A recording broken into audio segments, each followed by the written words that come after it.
মাধ্যমিকে এবার প্রথম হচ্ছেন কোচবিহার থেকে চন্দ্রচূড় সেন, তার প্রাপ্ত নম্বর 693। দ্বিতীয় হচ্ছেন পুরুলিয়া থেকে সাম্যপ্রিয় গুরু।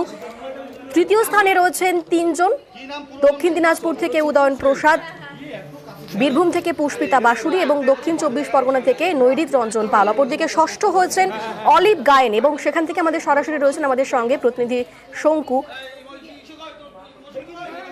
আমাদের সঙ্গে সরাসরি রয়েছেন অলিভ গায়েন।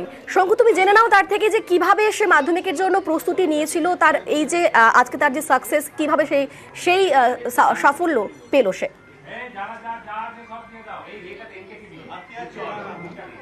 একদম ছোট্ট করে আমি অলিভ তোমার কাছে জানতে চাইবো যে তোমার সাফল্যর পেছনে মূলত কতটুকু প্রেরণা, কোথা থেকে কিভাবে তোমার রেজাল্টের পেছনে এতটা প্রেরণা পেলে তুমি?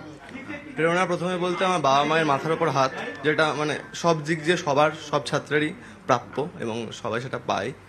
আমার নিজের প্রতি আত্মবিশ্বাস এবং তারপরে এই মিশনের মহারাজ স্যাররা, এদের ভালোবাসা, নিষ্ঠা সহকারে পড়াশোনা, মানে মনোযোগ দিয়ে যেটুকু পড়বো মনোযোগ দিয়ে পড়বো, এটুকু।